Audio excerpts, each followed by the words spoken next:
Günaydın güzel arkadaşlarım, günaydın. Hoş geldiniz, sefalar getirdiniz. Şöyle kahvaltı hazırlığı başladı bizde. Güne başladık.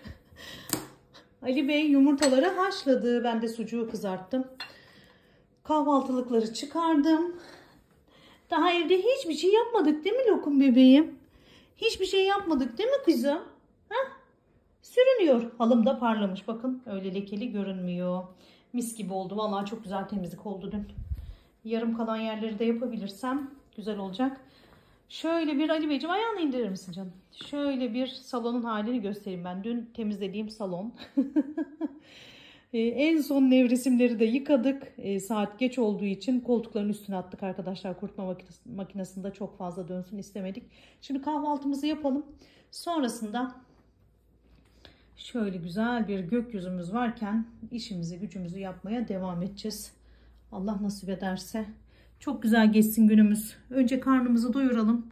Ondan sonra günümüze devam edelim. Bakalım bugüne neler sığdıracağız. Bugün neler var. Neler yazıldı. Ne göreceğiz bugün. Rabbim güzellik göstersin. Her daim güzellik yaşatsın. Güzel haberleri aldığımız çok güzel geçen bir gün olsun. Hadi bakalım. Yumurtalarımızı da doğradık. Lokum Hanım'a azıcık sarısından verdim arkadaşlar. Daha da mı istiyorsun cadı? Dün yoğurt peynir yemedin. Hı? Hı. Başladık gene. Başladık gene, bak bak. Kaç gündür yumurta yemiyorsun değil mi yavrum sen? O yüzden değil mi annem? Beyler sofraya yaklaşın. Lokum Hanım her an atlayabilir buralara. Her an buralarda yaramazlık yapabilir, hırsızlık yapabilir. Sucuğumuzu da kızartmıştım. Onu da alalım şöyle. Artık Ali Bey çaylarımızı doldursun. Ben de ekmeğimizi çıkarayım. Çay gelmedi, yine döküldü şey. Dökülsün, bir şey olmaz. Niye gelmiyor bundan çay, yine gelmedi? Tamam, şimdi dök. Hava almadığındandır. Ne yapıyorsun? Bir şey tıkıyor bunu, gelmiyor. Tamam, tekrar dök. Ne oldu şimdi? Geliyor işte. Niye batırdı orayı? Döküleceği varmış, döküldü işte.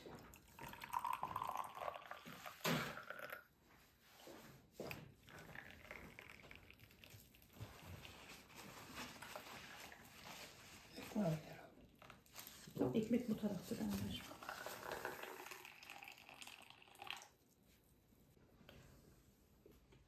Şöyle soframız hazır. Al yavrum. Teşekkür ederim. Afiyet olsun.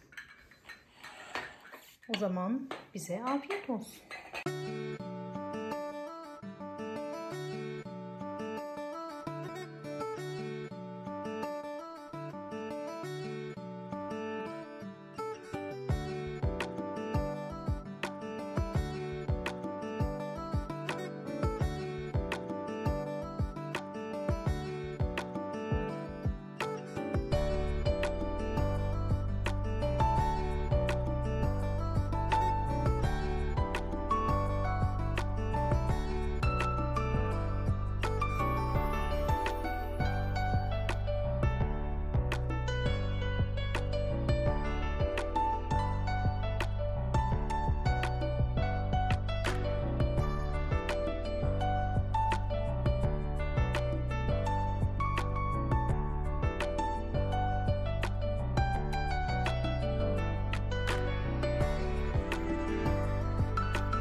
Güzel arkadaşlarım, tekrardan hoş geldiniz, sefalar getirdiniz. Pijamalarımla sizi karşılamaya devam edeyim. Şu saçımı da bir düzelteyim. Valla bacılarım kahvaltımızı yaptık, mutfağımı toparladım. Sandalye. Ayağını tam yaptım. Ayağı tam olmamış Ali bunun herhalde, bak. Olur. İleride olur. Bak oynaklık var yani, bak. Sandalye böyle sürekli şey yapıyor da. Arkadaşlar pijamalarımdan kurtulamadım dedim. Az böyle ortalığımı toparlayıp ondan sonra üstümü değiştiririm diyordum ki Ali Beyciğim kahve istedi. Benim de aklımda vardı kahve. Çünkü ben dün akşam yine geç yattım arkadaşlar. Yatağımızın üstü çamaşır doluydu. 3-4 makine çamaşır vardı biliyorsunuz. Cansu'ya da demiştim kızım seninle beraber katlarız demiştim. Ondan sonra tamam anne demişti. Azıcık böyle Trendyol'da son indirimlerden bir şeyler yakalayalım diye birazcık çay içerken oyalandık gibi oldu. Aldık mı? Almadık. Ondan sonra Cansu da çok yorgundu arkadaşlar. Kızım dedim hani katlamayalım, bak ben çok yorgunum, uyumam lazım dedim. Anne katlayalım dedi. Yarına kalmasın, ben de yarın erken gideceğim kliniğe dedi. Öyle olunca çamaşırları falan katladık arkadaşlar. Ama geç yatmış olmanın verdiği bir şeylik var, sersemlik var. Kahve yapsam iyi gelir diyordum. Ben kahveyi yapıp Ali Bey'e servis edene kadar Alişim kahve yapsam, bir granül kahve yap da içelim dedi. Kahvemizi yapalım. Şuradan kupamızı da alalım arkadaşlar. Kupamızı da seçelim şuradan. Fincan çekmecemizden. Vallahi buradaki Türk kahvesi fincanlarının çekmecesi boş arkadaşlar. Hangi fincanda yapsam Ali Bey? Orta boy. O Fenerbahçeli iyi miydi? Hı. Fenerbahçe kupamızı alalım. Ama ben onu da içmeyeceğim. Dün akşam kettle'ımı yıkamıştım arkadaşlar. Bayağı kirlenmişti. Şimdi yerine oturtturdum. Duman çıkıyor Ali bundan. Bak, bak duman çıkıyor. Nerede? Altından duman çıktı. Şuradan mı? Bak. Bak şöyle sallayınca içinden duman çıktı. Zaten bir port etti bunu böyle oturtturunca. Buradan çıkıyor duman. Bundan çıktı. Islak kaldı herhalde hiç.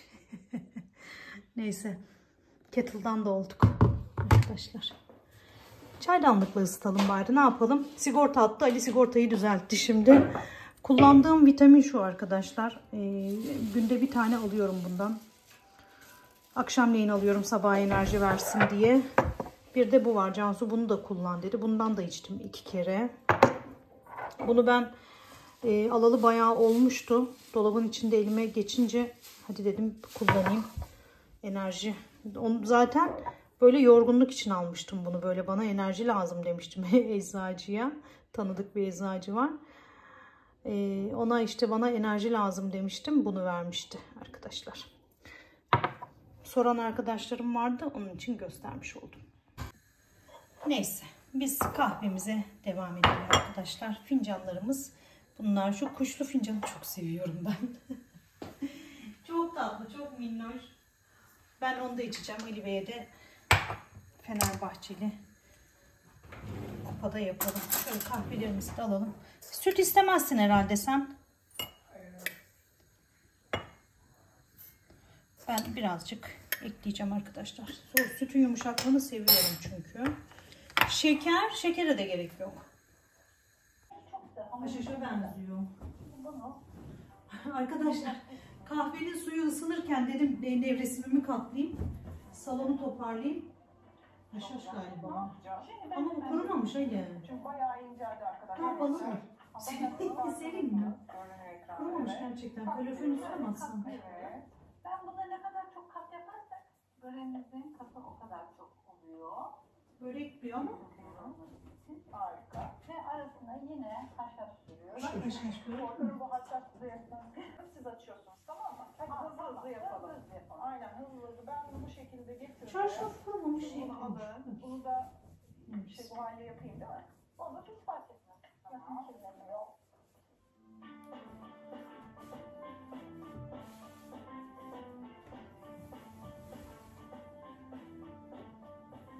Beri de kameraların yanında hiç ayrılmadı.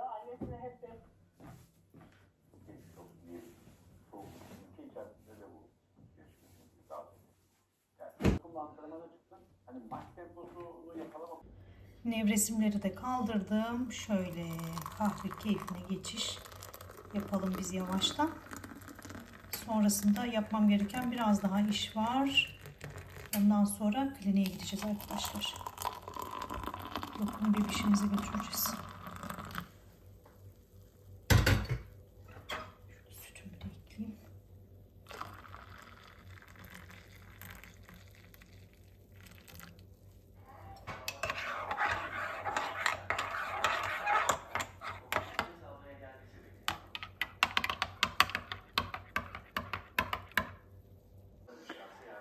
Ali Bey'in kahvesini verelim.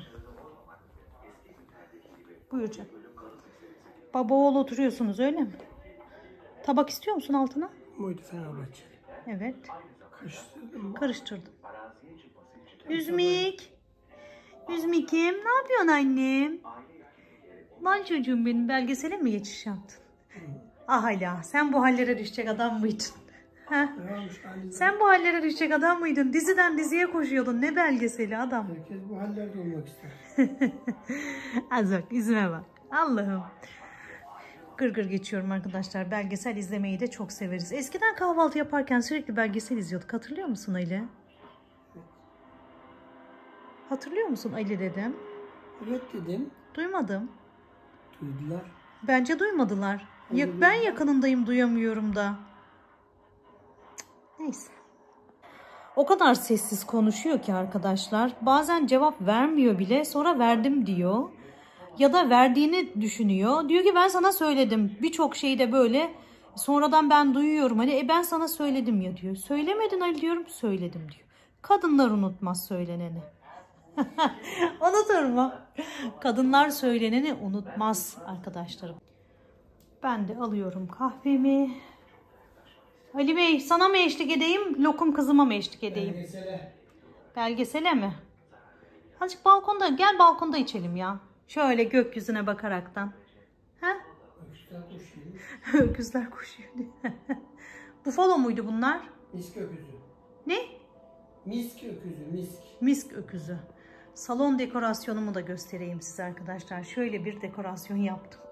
Beğenir misiniz bilmem bacılarım. Şöyle neydi, rattan mıydı öyle bunun adı? Haziran. Haziran. Haziranlı tepsimi buraya getirdim. Televizyon sehpamdaki şamdanlarımı böyle getirdim. Mutfaktaki çiçeğimi getirdim. Çiçekleri değiştirdim böyle. Oda kokumu aldım öyle. Sonra işte mumlarımı koydum. Şunu da şuradan alayım. Bir oraya bir buraya taşıyorum ben bunları. Yer bulamadım daha. Yani tam olarak yerleştirmedim arkadaşlar. Sizce nasıl olmuş? Şöyle bir göstereyim. Sizce bu hali nasıl olmuş? Masa büyük, alan büyük. Yakından çok böyle bir şey gösteremiyorum ya. Masam 1.20 olması lazım. 1.20'ye 1.70 arkadaşlar. Şöyle bir dekor yaptım işte. Böyle. Altına örtüyü sersem mi sermesem mi ona karar veremedim. Örtüyü kaldırınca çok boş kaldı gibi oldu. Yani oldu bir şeyler. Ali yardımcı olur musun bana, sana zahmet? Olamayacak. Tamam. Tamam. Bayıldı Ali Bey. Yardımcı olur musun dedim, bayıldı Ali Bey. Kızım. Annem niye yatıyorsun annem? Ateşin mi var? Dün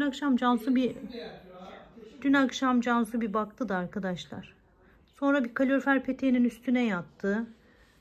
Dedik ateşi olsa kaloriferin üstüne yatmak istemez. Ama kliniğe götüreceğiz yani. Cansucuğum getirin anne dedi. Hatta mesaj atıp duruyor niye getirmediniz hala diye. Bir de sabahleyin bir tanesi kusmuş. Onun da fotoğrafını attık Cansu'ya. Arka balkonda kum kapları bunların. Fotoğrafını attık. Lokum olması lazım muhtemelen dedi. Getirin dedi. Öyle bakalım, götüreceğiz inşallah. Balkonda duruyor böylece arkadaşlar. Balkonu da ellemedim daha. Azıcık dinleniyorum yani arkadaşlarım. Birazcık dinleneyim. Dünkü işten sonra hani gönül istiyor ki devam et. Yap hepsini, hallet. Ama dediğim gibi azıcık dinleniyorum yani. Dinlenmem lazım. Bacılarım, işlere daldık gene. Çamaşır makinemi çalıştırdım. Caner'in odasındaki halıya attım arkadaşlar. Bunu sen çıkarabilir misin Ali sonra? Halılarımı ta yazın yıkatmıştım arkadaşlar. Şey var ya, zımba var ya. Böyle yürürken insan ayağına bakıyor. Neyse bu dursun da. Halılarımı yazın yıkatmıştım biliyorsunuz arkadaşlar. Dursun. Koridorumun halılarını sereyim. Önceki yıkadığım halıları sermeyeceğim. Dur. Oyna.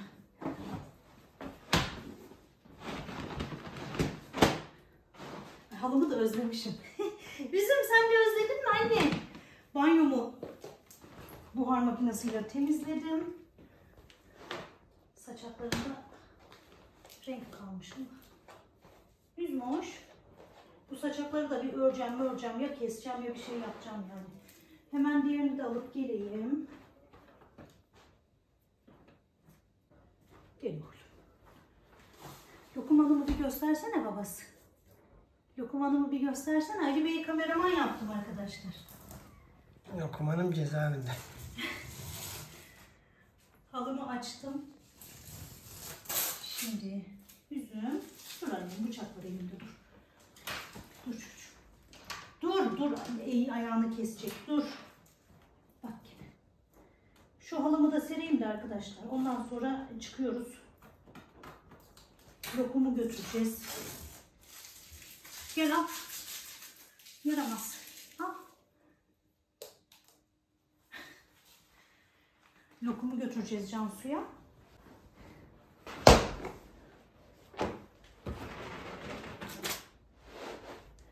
Niye orada cızırdadı? Dur anne. Dur bakayım.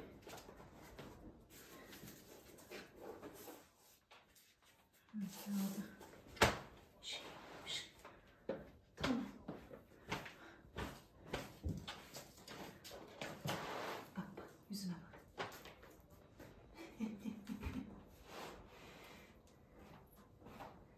Ali Beyciğim, 2 de kelam edebilirsin.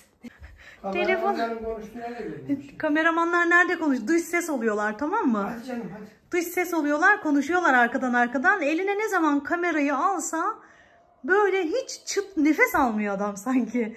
Konuşmaktan çekiniyor sanki. Neyse bacılarım. Banyom oldu tertemiz. Koridorumda halılarımı da serdim. Halılarım da oldu tertemiz. Annem. Ya ben bu halıyı çok beğeniyorum açıkçası arkadaşlar. Evime de çok yakıştırıyorum. Hatta salona da alsam mı diye düşünüyorum. Çünkü çok hafif bir halı. Böyle hani temizlik yaparken yormuyor yani. Ağırlığı falan hiç öyle yok. Kaldırması, indirmesi o kadar kolay ki. Dokuması çok sıkı değil. Bakın dokumasına. Çok sıkı değil. Şöyle. Ama yani ben böyle model olarak çok beğeniyorum yani bunu. Üzüm, sen de beğeniyor musun annem? Bunun peşinde misin? Ha? Al. Lokumun içi gidiyor ama şimdi orada, biliyor musun? Lokumun içi gidiyor. Çocuk hapis kaldı. Kızım. Anne. Anne giyinsin, hemen gidiyoruz, tamam mı? Şununla oynuyor ya. Bir şey değil ya. Veririm ben sana gelince, tamam mı?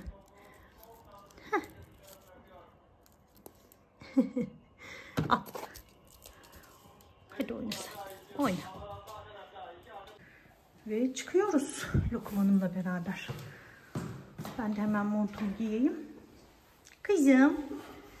Kızım, ablaya mı gidiyoruz annem? Gidiyoruz. Lokum.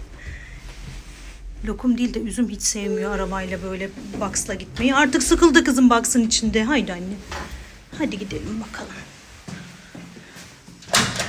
Biraz ortalığı toparlamamız gerekiyordu. Babası da erkenden atmış çocuğu box'a. En son kapıdan çıkarken atsak olacak. Koklayalım.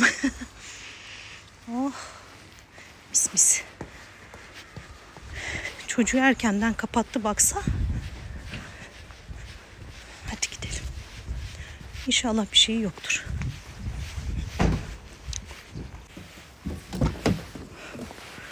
Ali bir şey yok diyor ama biz tedirgin olduk. Annem. Neydi? Bu ne? O nasıl bildirim sesiydi? Kime yaptın ki? Bilmem. Tamam aşkım. Keşke yanıma alsaydım lokumu. Hazır yanıma alayım mı? Kucağıma Ya, alayım. ya. Dur az dur kucağıma alayım. Ağrıyor ya bunalmasın. Alma Strese kucağıma. girmesin. Tüy saçar, tırnaklar senin. Hayır baksıyla alacağım kucağıma. Analık hiç bitmiyor analık duygusu arkadaşlarım. Canım dur da alayım da hayvanı. Tamam. Bugün de keyifsiz arkadaşlar. Yani böyle lokum keyifsiz gibi geldi bana. Dün akşam da öyleydi, dün de öyleydi. Hani Cansu akşam bir baktı böyle bir genel muayene yaptı ama anne bir ultrasonla falan bakalım getir dedi hani. Alayım hemen çocuğumu şuraya kucağıma alayım baksıyla. Tamam annem. Tamam anneciğim. Gidiyoruz şimdi. Tamam mı? Bakışını yediğim, ağzını burnunu yerim çocuğum. Gidelim bakalım. Boncuk. Lokumsu. Kızım. Oy kaç tane kedi var. Kucağıma gelince sustu sanki. Lokum ama gözlerindeki korku endişe. Minnoşum. Kızım lokum kızım. Tamam annem. Götüreceğim yüzümü döversin eve gidince. Sakinleşirsin. Bebeğim. Tamam aşkım. Tamam. Ablaya gidiyoruz. Tamam mı? Tırmaklamak yok ama hiç. Abi ablayı tırnaklamayacağız. Saldırgan olmayacağız. Hanım bir kız olacağız. Tamam mı kızım? Tamam mı lokum bebeğim? Söz veremem diyor şu an. Hoş. Nasıl kaygılanıyor, korkuyor. Geldik. Çantam neredeydi? Sağ ol canım.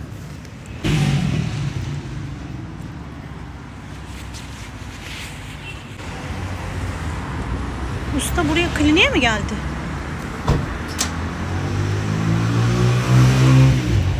Merhabalar. Erkan hocam. Getirdik ama. Cadı bir kız getirdik ama. Zapt edebilecek mi bakalım? Değişik ya, hasta gibi sanki. Cansu bir bakalım dedi de. Müşteriyim deme Ali, bak zararlı çıkarsın. Erkan diyor ki Ali abi diyor, al kediyi diyor. Çünkü lokum daha önce ne yapmıştı Erkan size? Beni parçaladı ya. Ya ama bir şey değil mi? Ben apartmanda değildi ya, ben hallettiydim onu. Sen alışkınsın. Erkan, sen alışkınsın parçalanmaya, o yüzden hocam, Erkan hocam. Hadi gidelim arkaya o zaman biz. Erkan'ın üzerine çiş yapmıştı lokum daha önce getirdikleri zaman. Biyokimya bakamamıştık dedi işte Cansu. Bir de röntgen çekelim. Gastrit olabilir. 3 kişi daha çağırın diye. Yatırırız da ventrodorsal biraz zor. Baba gel. Kötü mü durum? Yorgun bayağı. Dün iyi diyordun. Sabah da iyi. 2 saat önceye kadar yine iyi. Yavrularda enerji bir anda bittiği için depolar. Allah'ım şifa versin. Yazmış. Miniş.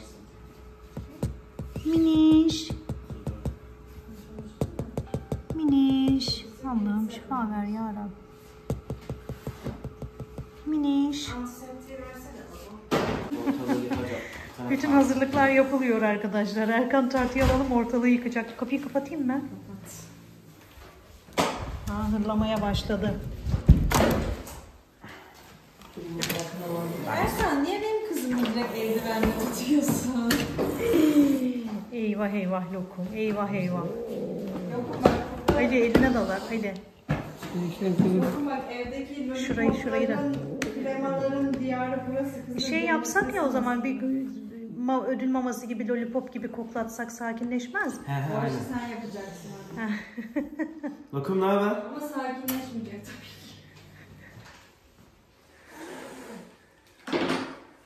Ama kan alırken daha sakin. Hayır, kan alırken daha tutabiliriz de röntgende tutamayız değil mi? Ya kanal burası. Nasıl Al bakalım tutacaksın? kızım. Bunu bacağını tutacaksın sen bu kedini. Yemez.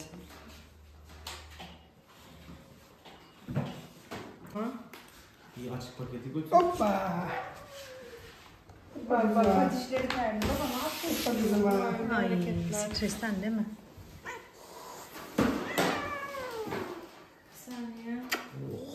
Tek yapmamışsın. Önce lateral çekelim. Kızım benim kızım. Kızım benim. Kızım benim. Nereye basacağız ya? Siyah basayım mı? O da bakıyor. Tamam abisi. Hatırlıyorum, bir kere hayvan hastanesine götürmüştük. Orada çok cadı demiştik de hiçbir şey yapmamıştı. Hatırladın mı? Anne.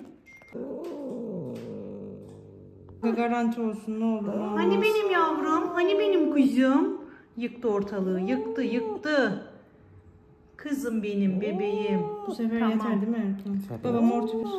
Tamam Şimdi birazdan- annem. Tamam Getir, annem. altına Tamam getir. annem. Kolumu Pamuk nerede?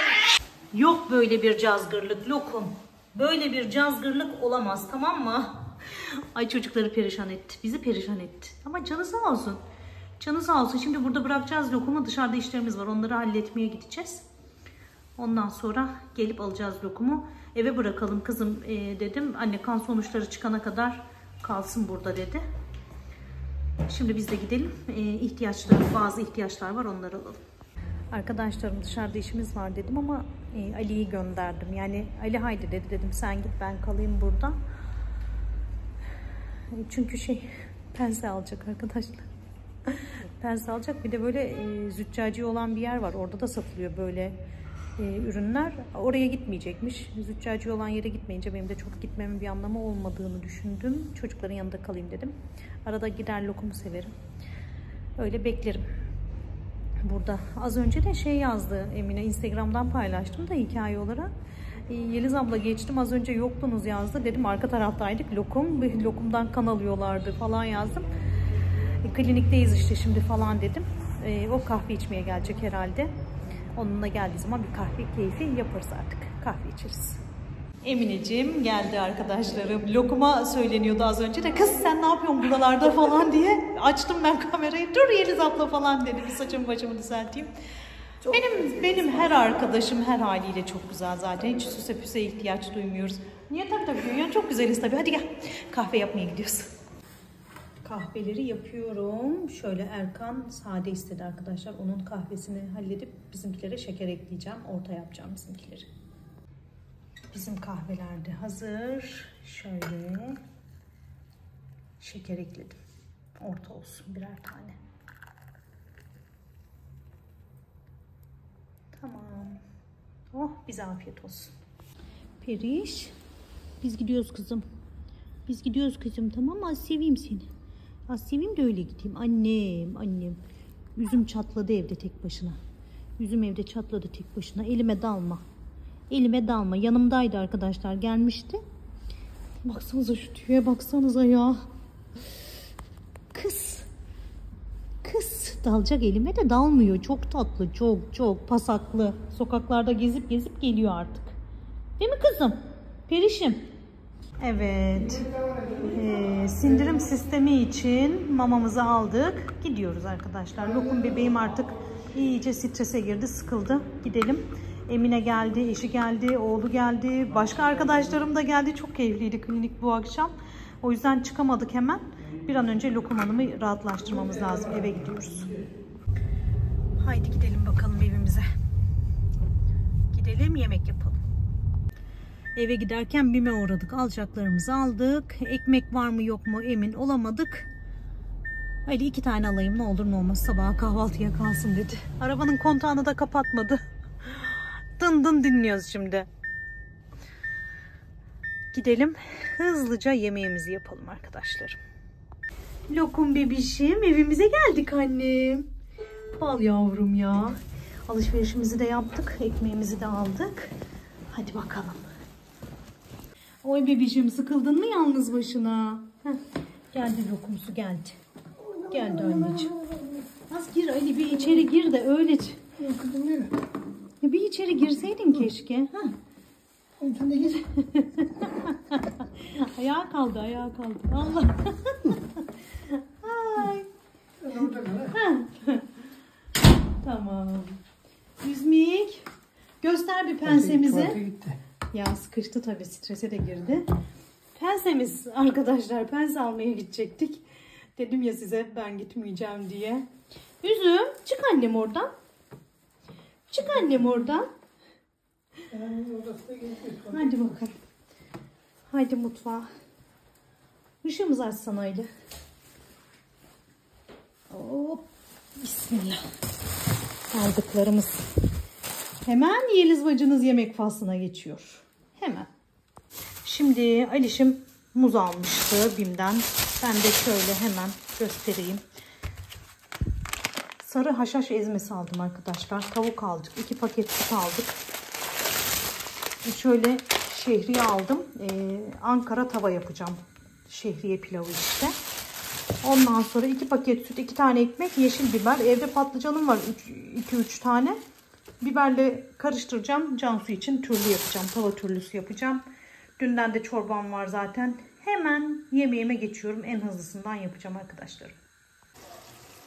Hızlıca ocak başına geçildi arkadaşlar. Tavuk sotelendi. Soğan eklendi. Havuç eklendi. Şöyle konserve domates ekliyorum. Biraz da onunla kavrulsun. Sonra şehriyesini ekleyeceğim.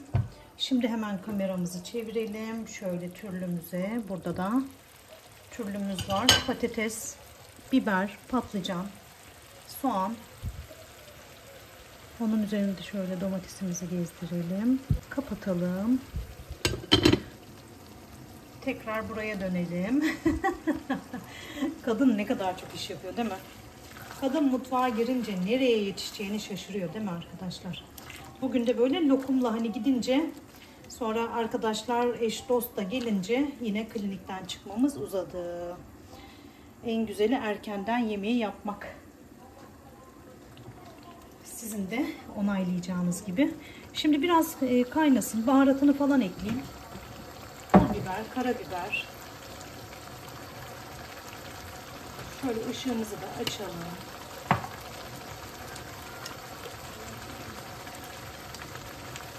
Şöyle. Suyumu da kaynatmıştım aslında.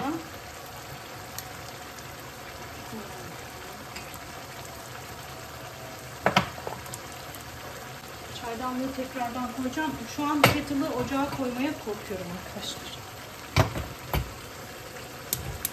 Bu da bir kaynasın. Şimdi şehriyesini ekleyeceğim. Doğradım. Unuttum vallahi.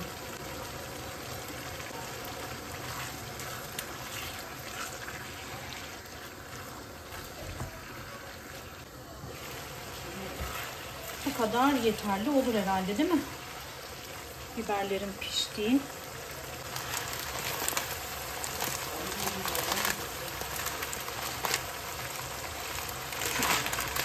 Küçük yırttım. Hepsini ekledim çünkü evde yemek olsun. Caner çok sever bunu. Ben de severim açıkçası.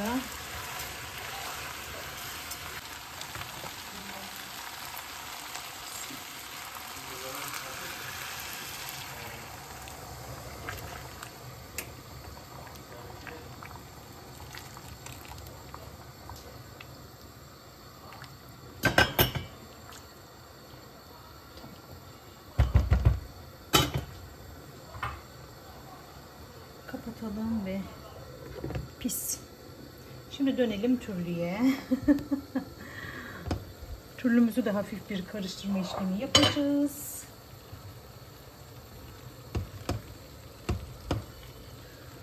Biraz sarımsak atmam lazım benim buna.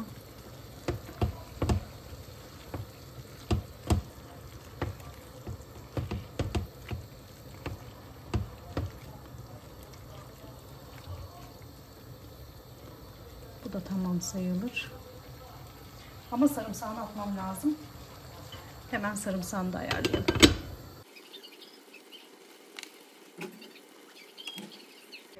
Ve yemekler hazır. Burada yeşil mercimek çorbası. Burada Ankara tava. Tavuklu şehriye pilavı. Burada biraz kapuskam. Burada da tava türlüm var arkadaşlar. Şimdi hemen masaya geçelim ve yemek olayını aradan çıkaralım. Mis gibi oldu, mis gibi. Çok seviyoruz bunu. O zaman bize afiyet olsun arkadaşlarım.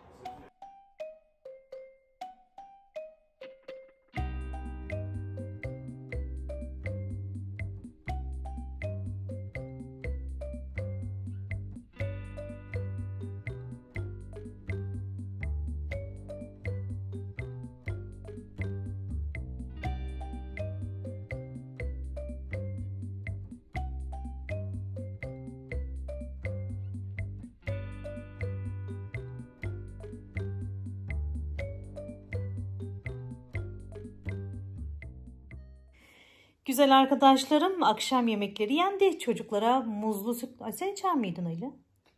Unuttum sormayı ama Ali Bey'e muzlu süt yapıldı. İçirildi, servis yapıldı.